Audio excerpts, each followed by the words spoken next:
special edition of the Experience Darden and the ExecMBA podcast. I'm your host, Brett Twitty. On this episode of the podcast, excited to feature my recent conversation with a member of our full-time MBA class of 2021, Coco Woeltz, and a member of our executive MBA class of 2021, Isabelle Kayal Larsen. Coco and Isabelle are part of the Hummingbyrd team. This is a startup venture here at the Darden School of Business. We recently connected with them to talk more about how things are going, what attracted them to this particular venture, their Darden experience, and so much more. I think you're really going to enjoy this conversation. So without further ado, here's my interview with Coco Woeltz and Isabelle Kayal Larsen. Coco, Isabelle, welcome to the podcast. Thank you. I'm really excited to be here. Thanks for having us. Well, it's great to have you here. First and foremost, how are you doing, Coco? How is everything? Everything's great. I am on the eve of graduation, basically, and feeling all sorts of exciting, but also nostalgic moments because we have our second year activities. I say senior because I'm feeling old. But I feel great. I'm happy to be back in Charlottesville. Isabelle, how about you? You doing okay? Doing well. Excited to go back to Charlottesville one last time as a student before graduation hits. Amazing. Well, congratulations to both of you. It's an exciting time. It's a nostalgic time, maybe a little bit of bittersweet, a lot of emotions, a lot of feels right now. So I want to take the first half of our conversation to talk about your backgrounds, your stories, what led you to Darden. The second half, this is part of an ongoing series where we've been talking with student founders, venturers here in the Darden community. We're going to talk about your venture, Hummingbyrd, but we'll get to that. But first and foremost, let's talk more about you. So Coco, we're going to start with you. Tell us a little bit more about your your background before coming to Darden. What did you do? So I'm from Boston. I grew up in the South End, which is true Boston. I think you'll ask a lot of people where they're from, and they say Boston. You should ask them to specify. They might say a suburb of Boston. But I grew up in the city of Boston, and I went to Boston College. I actually went to college closer to home than I did high school, and that's because I played soccer in college, and I played soccer at BC. And I loved playing there, but I actually wanted to play at UVA. They are just so good that I was accepting basically being a recruited walk-on, and I felt like, I'm never going to play here. I did really want to play, so it was a tough decision though. Honestly, I was really torn between two. So I came to UVA and I was like, I love it here, but I want to play. So I didn't go to UVA, but it stayed in my heart and in my mind clearly. So then fast forward, I moved to New York after Boston College. I work at JP Morgan in sales and trading. I was specifically doing work with hedge funds and asset owners like endowments, pension plans, their investments into hedge funds. And that was a really awesome experience. It was very specific. It was really, we were working with basically one type of client, which were hedge funds. And I was ready to sort of expand beyond that. I didn't exactly know what, because I actually did like finance. I liked being on a team. But I hit this point where I thought, there's more out there, but I don't know. I don't know what I don't know, which I feel like is a classic phrase MBA prospective students might say. And so I started to do the MBA search, and it really was quite simple, honestly, because I had this itch to return back to Charlottesville where I could not play soccer, but also wanted to attend. And so I visited. It was the first school I visited. It was the top of my list because it quickly was like, oh, let's just see what their MBA program is like. And I went and visited and knew immediately that I really wanted to go there. And any prospective student out there listening, this is just my story. This isn't necessarily me giving advice, because I only applied to Darden. And that's not because I thought it was, the place I must be at. It was honestly because it's a lot of work to apply to business school. It's a ton of work. And I was in a sales environment where I really couldn't be too distracted from work. So I just put everything I could into this early application. Again, this is just my story. I think a lot of people might suggest doing it differently. But I really, really wanted to go to Darden, gave it my all. applied early action and then found out I got in, and fast forward and here I am. I mean, it's been since that moment of finding out in October I got a call at my desk at JP Morgan in Manhattan. And I just felt like, wow, this is maybe the most accomplished I've ever felt, because it was the first thing I just felt like I really did on my own, right? Like my parents were like, hey, you should, apply to college or something like that. So yeah, here I am. Well, I appreciate all of that. I mean, I understand. I mean, applying to business school, it does take a lot of time. If you're doing it the right way and you're taking that time to reflect on your story and really introspect and do all those things that we encourage applicants to do as you can shape and craft your narrative and think about how that translates to your application, it takes a lot of time, not to mention money, resources, all of these kinds of things. So can understand applying, putting it all in at one school, early action, seeing how it worked out, and then maybe thinking about next steps from there. But it worked out. You're here at Darden. Yeah, right. I thought the earlier I applied, then the more optionality I would afford myself with time, because if I applied only one school third round, I might have been more pressed for time for that year. So I tried to get everything in early. And yeah, you're right. It's a lot of time and energy and money. Isabelle, how about you? What was your story before coming to Darden? So you'll see Coco and I have crazy similar stories. We have a lot in common with our backgrounds.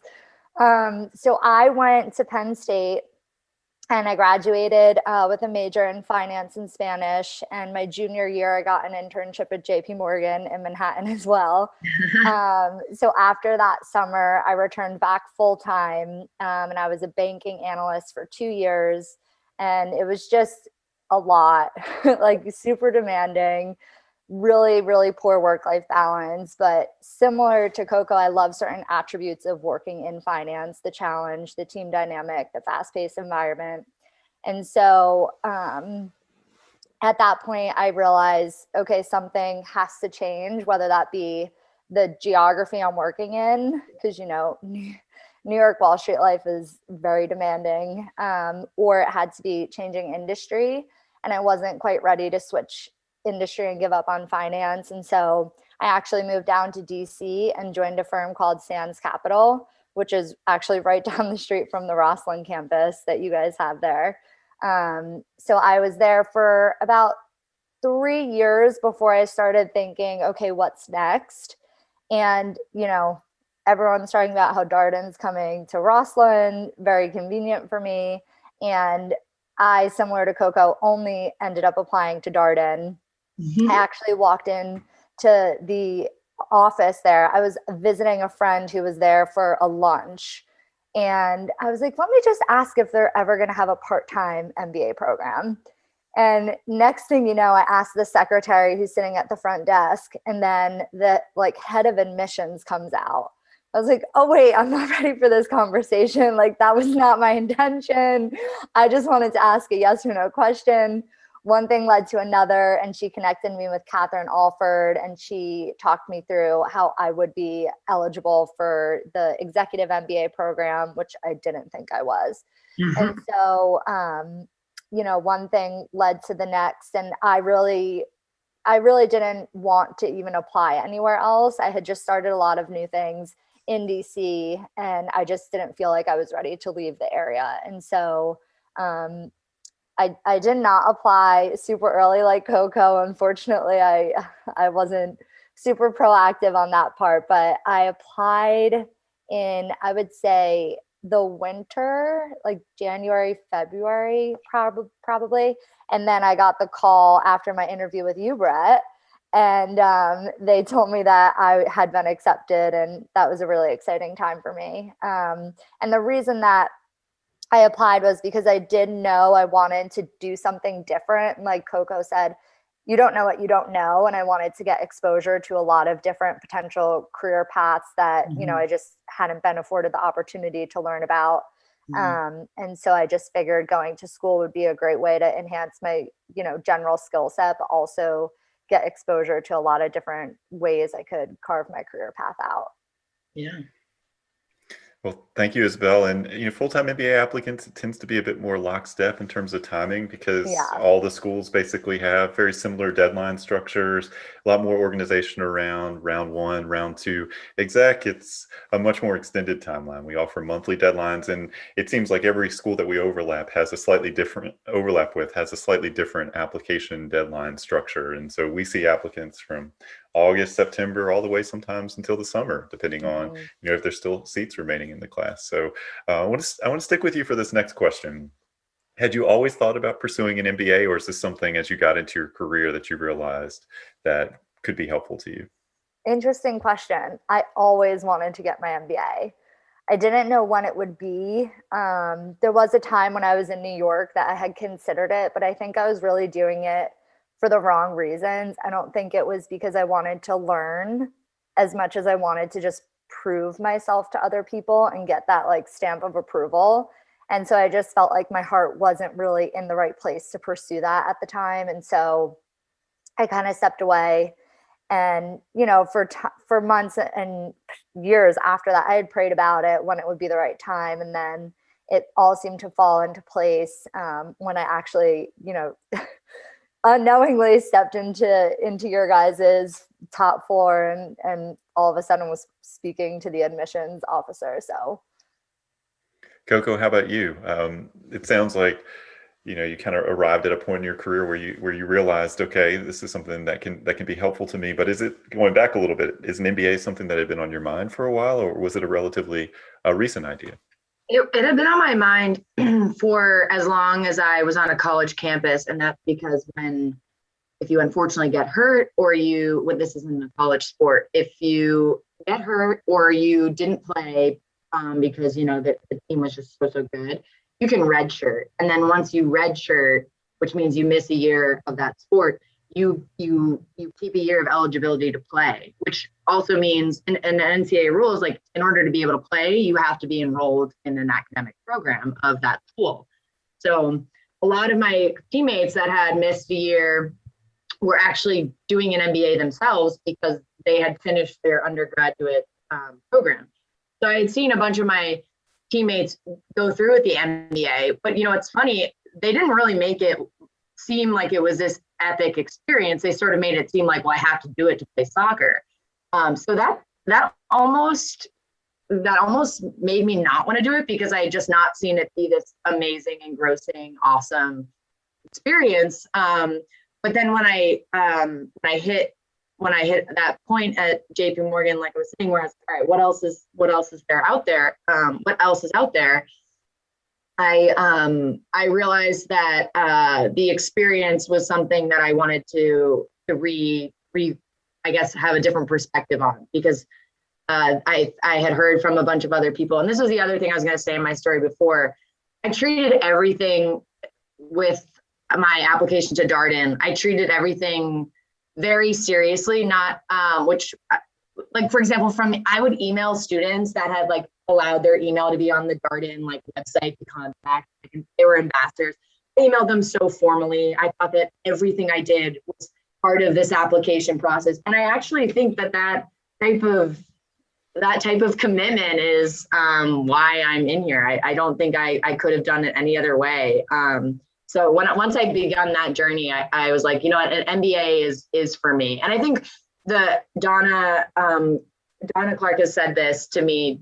We've talked about this, which is you learn a lot about yourself in the application of business school, because they're asking questions of you. Where do you see yourself in 5 years? Or what's the most important thing you've accomplished for a community of others, or what? And you're like, wow, what matters to me? So I think in the application, it solidified more that I wanted my MBA. So it was already planted, it was already a seed, and then it sort of grew once I opened up the application. That certainly squares with how we talk about the application process with candidates, in that if you're doing it the right way, you are asking a lot of those deep questions about yourself, and ideally you're giving yourself time to do that kind of thinking too. Mm-hmm. You could rush through the application and probably fill it out in a day or two. It tends not to be the best applications that we see. More a product of that kind of introspection. Isabelle, it seemed like you might have had a thought too. Yeah, really. I was going to say what Coco did, that especially people who apply to business school, I feel like they're so busy constantly, very proactive, always taking initiative on things. And we forget to carve out time to ask ourselves those questions, or we don't give ourselves the capacity to do so. And I felt the same way going through the application process.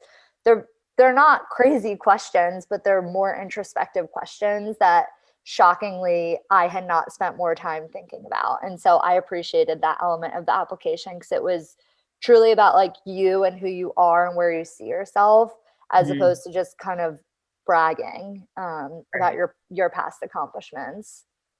Right. So Coco, UVA had obviously been a school that was on your radar for a while. What about Darden specifically resonated with you though? I came down and visited once I knew I had an interview. So this was my second visit because the first one I had come down, actually I've been many times. I've lost on Faulkner Field like 4 times because that's how many times PC plays them. I knew how beautiful the school was. Here are a few easy ones that made Darden super attractive to me as a prospective student. The first was this gorgeous yet small, and when I say small, I mean that in a complimentary way.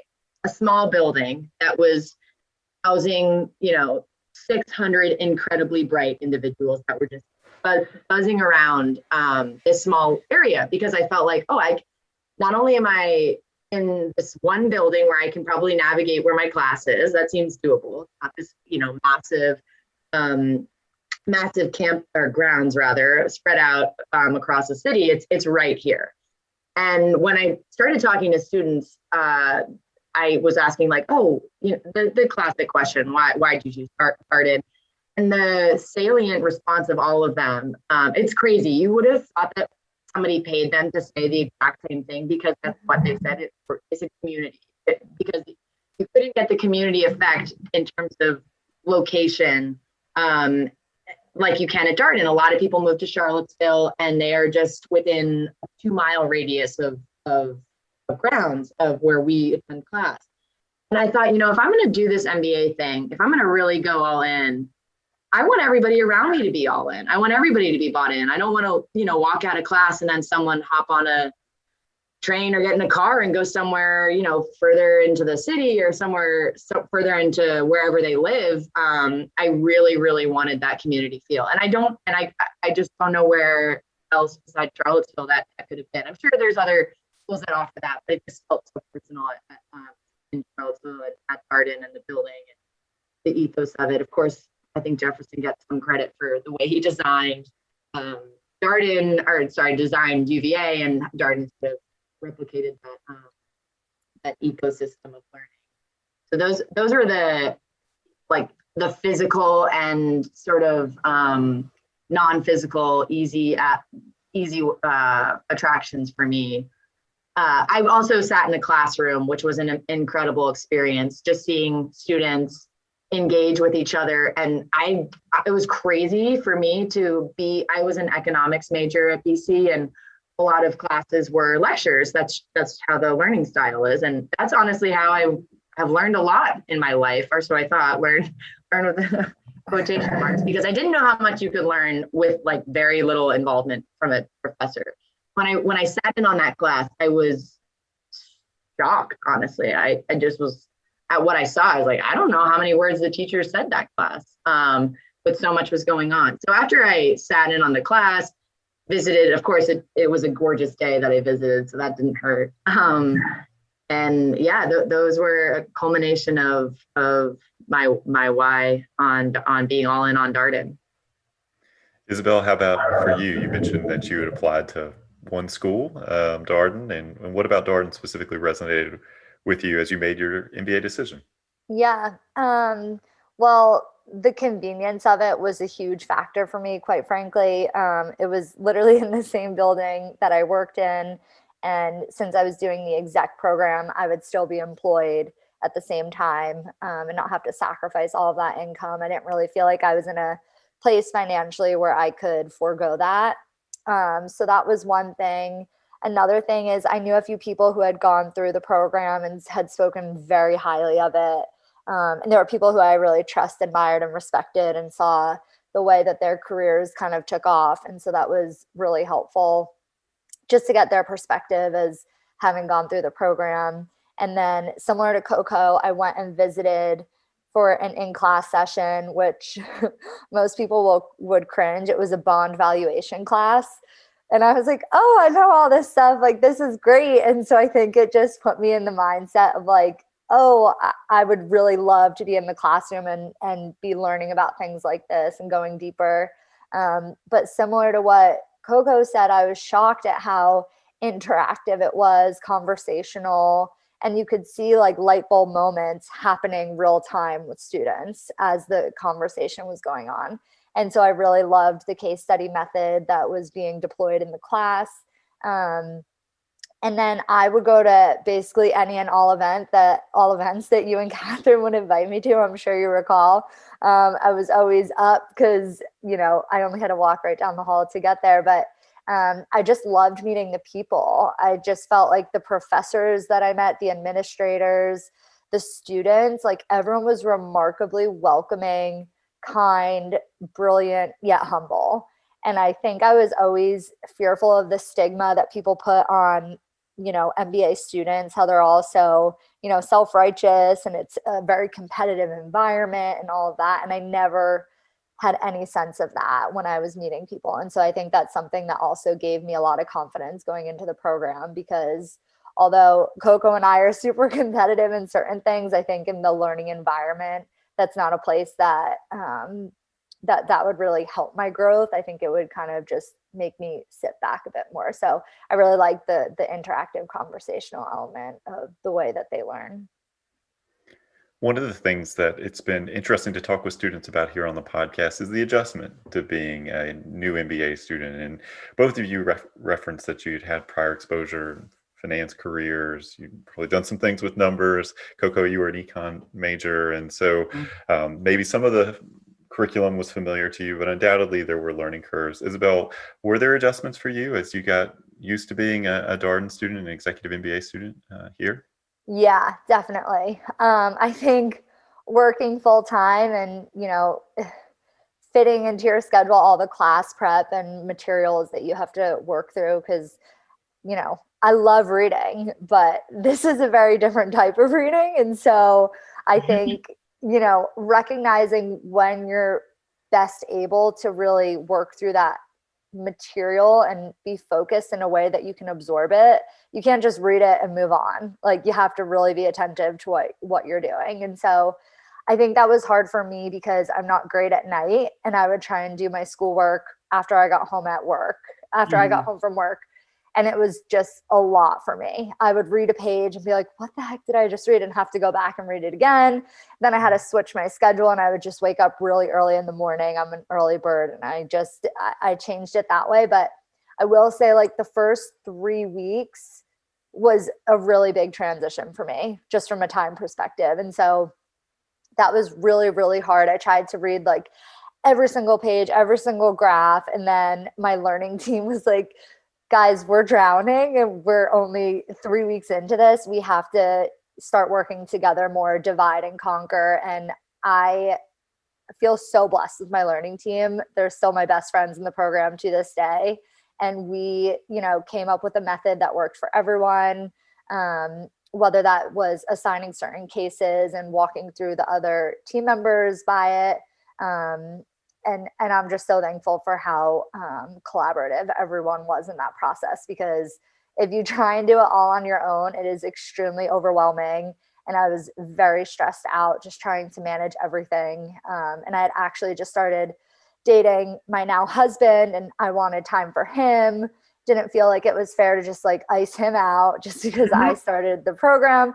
So it was a huge adjustment. And I think being very upfront with everyone about what your schedule will now look like is really important, so that they don't feel like you're neglecting them, not responding to them, avoiding them, etc. Like, you never want the people who are closest to you to feel that way. And so I had a few very clear conversations with my family and my friends that, guys, I just might not be as present for the next few months, but it's not for any negative reason. So I think those conversations were really helpful because then you don't feel the burden to be everything to everyone. Yeah. And I think that's what I was trying to do in those first few weeks until I hit my breaking point and was like, all right, we got to change this up. Yeah. Coco, for you, Yeah. any learning curves, anything that required some adjustment as you got started at Darden? I mean, every day is a learning curve here at Darden because your classmates are so bright, honestly. They're the type of bright my classmates are, though, and it sounds corny, but I really, truly mean it. It's an inclusive bright. People want you, they want to share what they know with the class. They want to share what they know with you. And that type of openness, it also takes openness on your end because you have to say, I don't know this. And being an econ major, having worked in finance, I knew some things for sure. Not every day was completely brand new, but there were so many.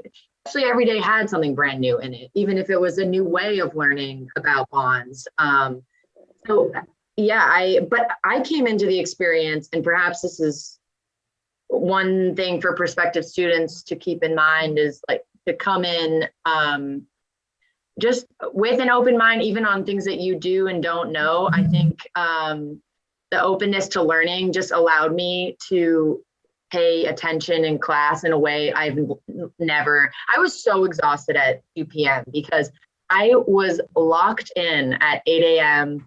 to that 1:20, whatever, that 1:15 p.m. time of core, which is class. And because I knew the only way I was going to get through the program is to be so focused in class because I couldn't do all the work on my own outside of class, which is the point, right? You go to class to tie up what you didn't know. So that was my trick of really getting by. I realized early on that I was like, I can't do every single case because I can read them, but I can't solve them. So I felt like if I listened really hard in class, I would make up for the time that I couldn't spend, in the wee hours of the night reading or try, doing another try at it. So that definitely helped to learn on the early side. But there's still huge adjustments. I mean, what Isabelle described is actually what a lot of Darden's, what I'd say a common trend of Darden students, maybe business schools at large, is to hit a quote unquote breakdown, which this is going to sound corny, but they're really like breakthrough moments, right? Because you're in this area, a space in your head where you are really tired. You are trying everything. You feel like you're not as well connected with your friends from home from before business school, yet you don't have super close friends at business school. So you're like in this crossroads. And you're like, oh God, I gave so much to this to be here. And you want to call it a breakdown, but shortly what unfolds after that, I find, is a breakthrough for a lot of people. I mean, watching it amongst my classmates has been a gift because then I learned from them. I certainly went through one. And that's like a life thing though. That's not Darden. I think that, and Darden just gives you that opportunity. So it's easy for me to, be all nostalgic talking about those breakthrough moments, but yes, they are very hard in the moment. I don't want to overlook that. I definitely, I'm always adjusting to the new and bright students at Darden. I mean, the first year students come in and they have lots to offer. So it's not really just an early on thing. It's kind of like an everyday thing that you get used to over time. Well, let's talk about Hummingbyrd. So Hummingbyrd is your venture. Now that we've set the stage, we've learned more about you. Let's talk about what y'all are working on together. So Coco, tell us a little bit more about what Hummingbyrd is. Hummingbyrd is a direct-to-consumer sports bra company for women athletes, runners that want to have the safety and convenience of essential items such as their phone, their keys, their wallet, but not at the expense of running with them in their hand or going for a hike with them in their hand or in these chunky side pockets that weigh them down. That's a problem that my specific sports bra product solves. So basically that's how Hummingbyrd started. It started with wanting to improve a sports bra, wanting to improve the running experience for women, and then build a business around it, build a company around it. So that's Hummingbyrd. And it started as a me problem, which I then found was actually a we problem. We meaning like women runners, women athletes that were sharing in this mutual frustration with having to run with their phone or run with their keys in these really uncomfortable ways. And I am someone that I've run a few marathons. I run a lot in Charlottesville, and COVID sort of exacerbated how much I was running and seeing other women run.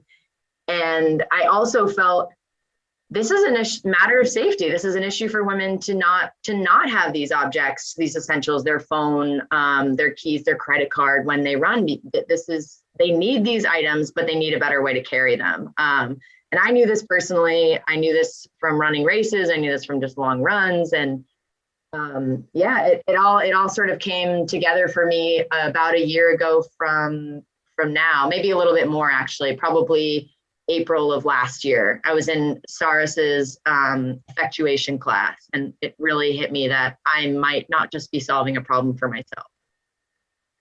Isabelle, I'm curious about how you and Coco connected, because our listeners are probably wondering this exact same question, hearing that you're in the executive MBA program, right. Coco's in the full-time MBA program. Right. How did y'all get together? So you referred to this before, VPX. That was something that I definitely knew I wanted to pursue, given that I was switching industries. I wanted exposure to the apparel industry before I quit my job, just so I knew that, more of what I was getting myself into, confirming this, is the path that I see myself going down. And so from VPX, I had a conversation with Robin Swift, who's been extremely helpful with me pursuing this transition. And, she had a few people in mind who were working on apparel startups, but she said, I know this really awesome girl in the full-time program, and she's trying to fix sports bras. Everyone knows her as the sports bra girl. Do you want to meet her? I was like, I would love to. That sounds wonderful. And so she connected Coco and I, and Coco and me had like a wonderful first time conversation, and it was kind of like a no-brainer. I don't even know if we really spoke about it. It was kind of just like, whatever you need me to do, I'll do. And I just want to learn and be a resource to you. And so from that moment on, we just started working together. Even before the program started, I'm pretty sure we were doing stuff before the formal VPX class had begun, and I had defined my outline of, what I was expecting to get out of the experience. And so it's been absolutely wonderful. I'm so thankful that I know that you get overwhelmed with emails. This is for, potential future students. It seems like there's a lot of information coming at you. And sometimes you have to be grateful when they send you 5 reminders, because you might miss the first few. And, when that last reminder comes in, it actually could be, the opportunity that you have been waiting for. And so that's when I saw the VPX come in. And I'm just so thankful for the experience, because obviously working with Coco has given me enough confidence to leave my full-time job and start pursuing this path. So it's been great. Yeah, and that's also Isabelle's personality, though, when she just said that she got started working with me before the VPX program began. First of all, she didn't even tell me when it was beginning. She was like, yeah, so let me know what we're doing tomorrow. And this type of proactive energy was super helpful to me when I was in early days, because the timing was very interesting, actually. This was November of 2020, and I had just completed Venture Velocity, or I was on the heels of completing Venture Velocity, which is Damon DeVito's class for second year entrepreneurs that are really, really trying to get from crawling to walking and maybe running and maybe sprinting for some people. He takes in different ideas.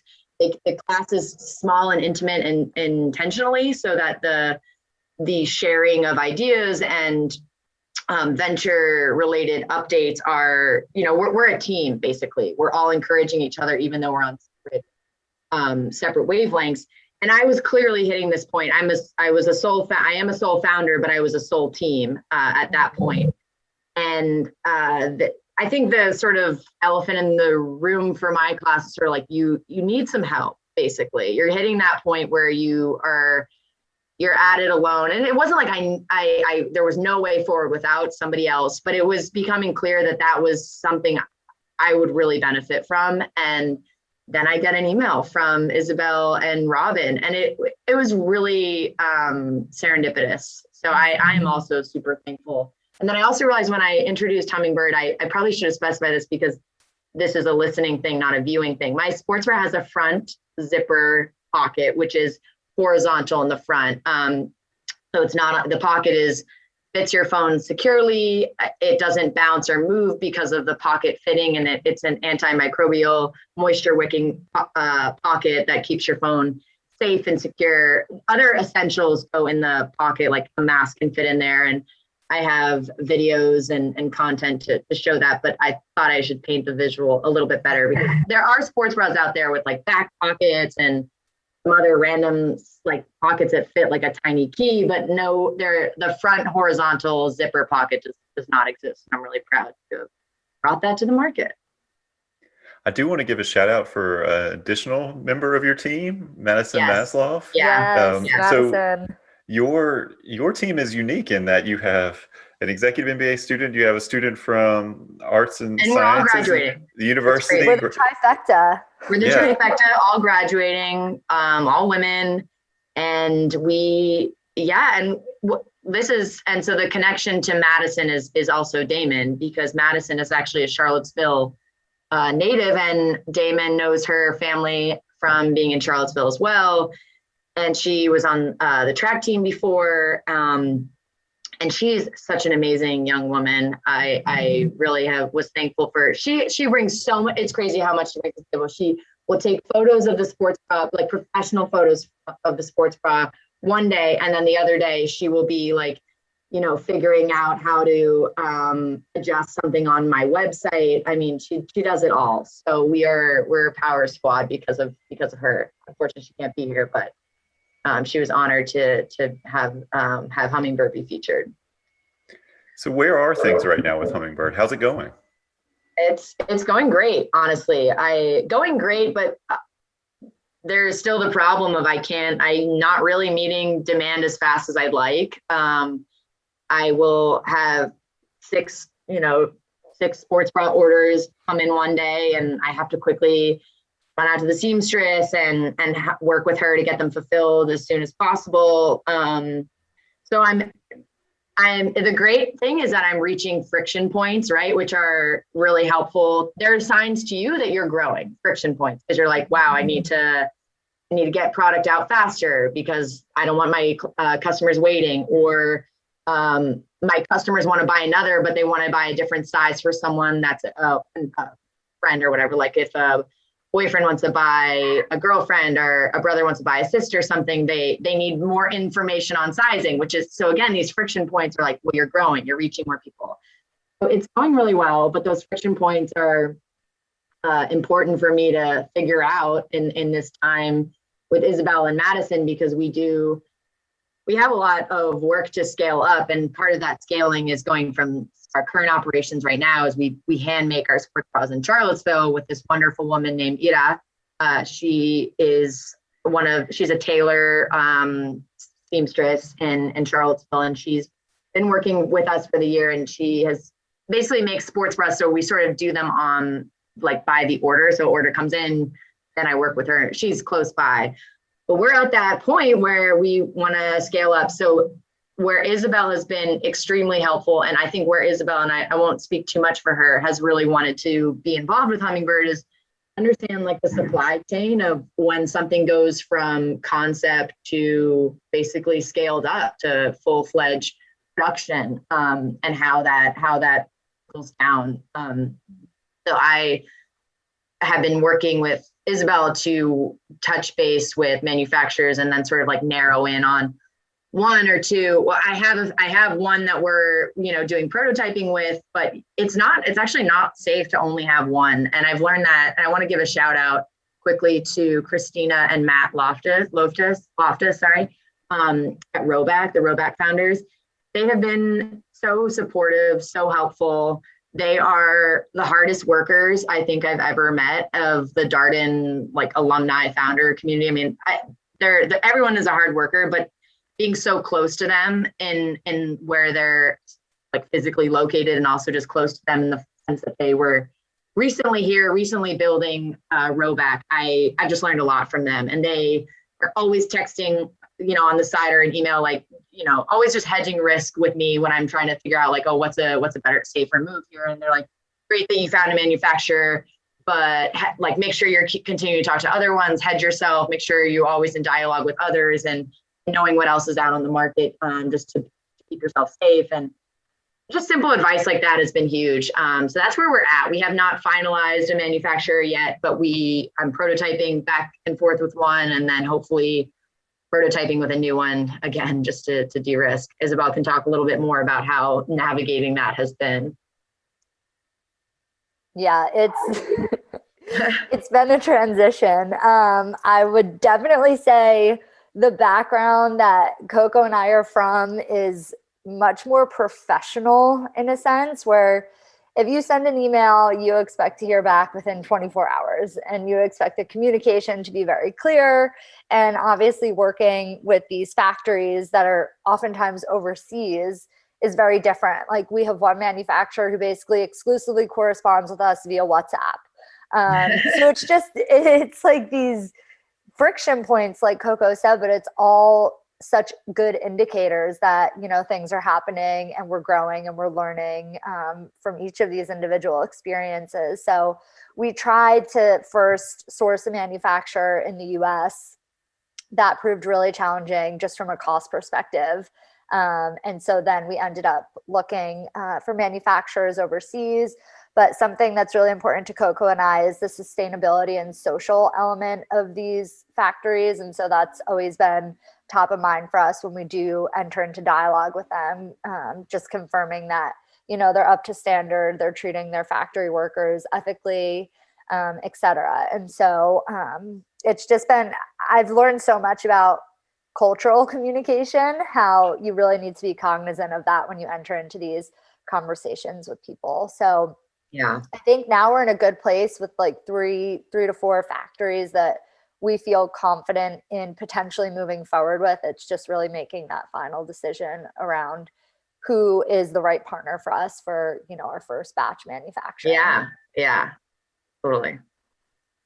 So Coco, what are you looking forward to in the months ahead? It sounds like maybe manufacturing, maybe something beyond that. In the coming months, you're saying? Yeah. Mm-hmm. Yeah, I'm looking forward to doing, so Isabelle and Madison have been working on sort of a pre-sale launch. We've launched our business. You can buy a sports bra on our website. Again, these are handmade sports bras though. So we are planning a pre-sale to basically, once we have agreed with the manufacturer that this is the sports bra that we are really happy with and that we think is an amazing product, then bring that to market and then have a pre-sale audience. So we are sort of trying to do that between honestly now and by end of June. The timing is tricky to plan just because of manufacturing timelines are less, they're less in your hands sometimes because it's not a matter of, when it's like they kind of have the power right now because I'm trying to get my product there and they have plenty of other customers, right? So I have to, that's why I've tried to just keep selling sports bras in general, the handmade ones, because you just this is what I'm looking forward to, getting more texts like this, because as Isabelle was talking, I was thinking about the social aspect, like what makes me like smile so big because there are a lot of low days. I'm not going to lie to you. There are some days where I'm like, what am I doing? Like, is this idea landing? Is this changing lives here? I mean, it's easy to say no because it's an apparel product and it's, it's not out there like a frontline worker per se, but it is really meaningful when I get a text like this from this woman that reached out, that is a family friend. She said, Coco, I've been loving the sports bra. Thought I was stashing fine with my sports belt, but this is definitely a game changer. More comfortable, accessible, and just plain fun. I am feeling safe when I run with my phone. And I'm just really happy that you are doing this. And I honestly, that text will change my day. I will be busy trying to race to the seamstress and get these orders fulfilled. And it's a lot of spending money up front, right? Because I'm trying to, spend a lot on the bras and my seamstress, which are just higher margins in general. I'm sort of like running to the bank to get cash. And it's like, wow, what am I doing? And then I'll get a text like that. And I'm like, okay, yes, this is what I'm doing. I am giving women a better sports bra. I'm letting women run hands-free. It's an amazing experience. I know it personally. So there are these highs and lows. So I'm sort of looking forward to more texts like that. Looking forward to seeing each day out, because I've learned a lot in the process. The pre-sale would be like the best milestone for us to hit before, I want to say before 4th of July. I just feel like I need to, but it's been pushed out a few times. I'm not going to lie. Isabelle, anything you're looking forward to?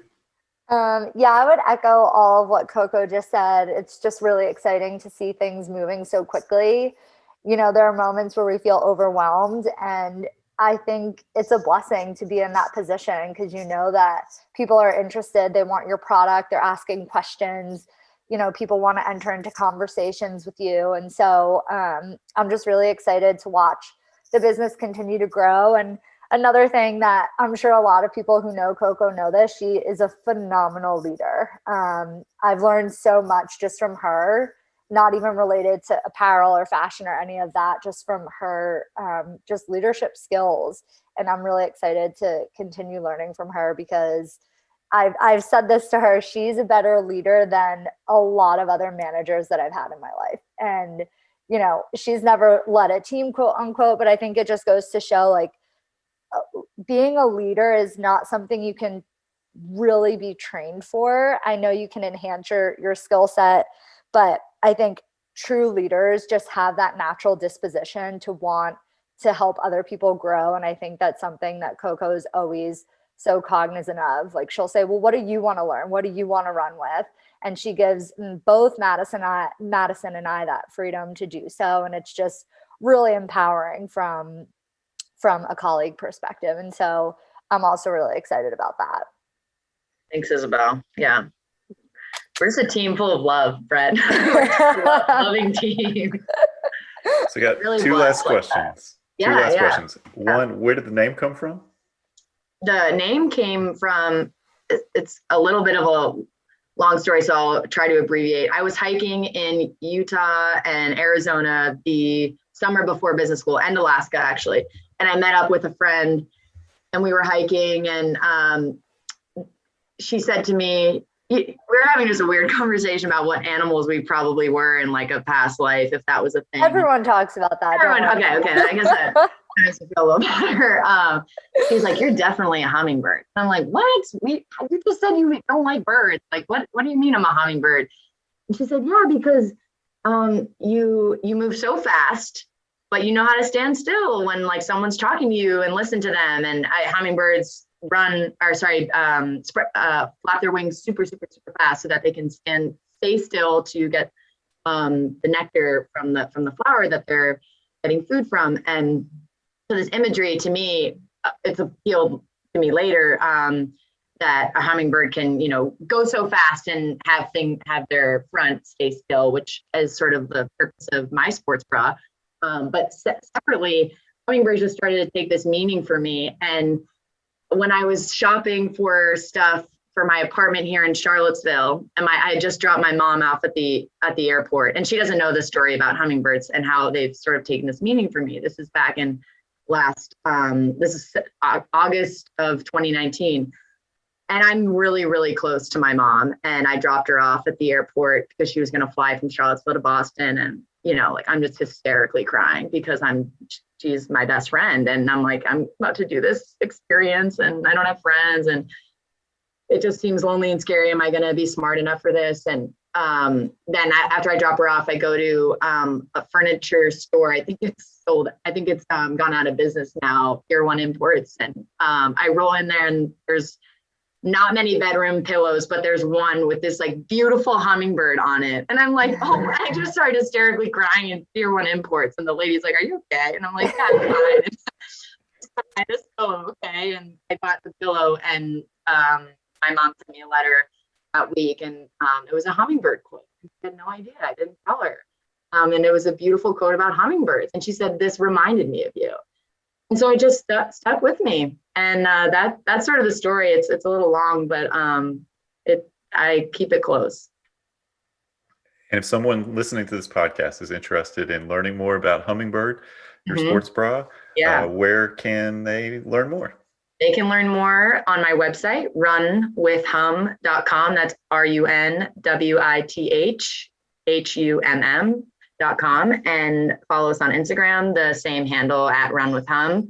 They can also email me, Coco, C-O-C-O, at runwithhum, or Isabelle at runwithhum. We are Running with Hum, and that's sort of where you can find us. Hummingbyrd is a pretty used word, business name. So if you just Google Hummingbyrd, you might not find us. I'm trying to work on the search engine optimization, but Run with Hum is where you'll find us. And Brett, just quick thank you to you for having us. This is such a cool opportunity. So thank you.